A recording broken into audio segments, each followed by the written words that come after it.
Hi, I'm Smart 10's Joe Levy.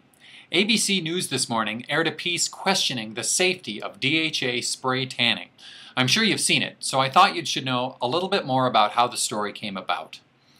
4 weeks ago, ABC's Mark Greenblatt contacted several sources in the industry, saying he wanted to do a story about spray tanning. Now, I was in New Jersey at the time for a state hearing and agreed to talk with Greenblatt in New York at the end of the day after that hearing. Despite 2 requests in advance, ABC would not give us further information about what the story was actually about, just that it was about spray tanning. Well, you saw the story. ABC convened a panel of what it called experts and had them review 10 lab studies that they said were about the safety of DHA and spray tanning. Now, I was not given the same courtesy. Greenblatt interviewed me on camera for more than an hour and put one 2004 study, this one here, this very copy, in front of me for the very first time. Another paper written by FDA officials in 1999 he mentioned, but said that he couldn't actually give it to me because it was proprietary, that ABC had to get it through the Freedom of Information Act. He asked me to read this highlighted text from the studies aloud, so I read it silently, but not aloud.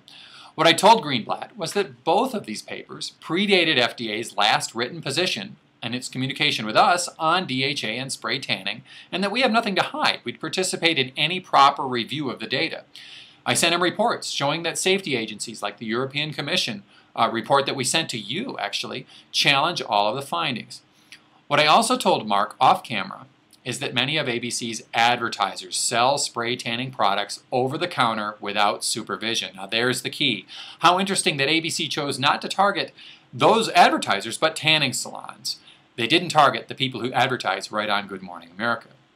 Another part of ABC's story gave the impression that salons aren't following FDA guidelines for the usage of spray tanning products. In fact, FDA does publish recommendations for users, but not actual rules for salons. These recommendations deal with eye protection, nose filters, lip protection, etc.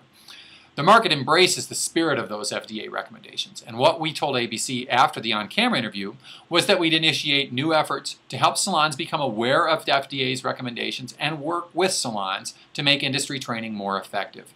We've already started that process. We sent an email out 2 weeks ago, and all of the major spray manufacturers have sent communications as well.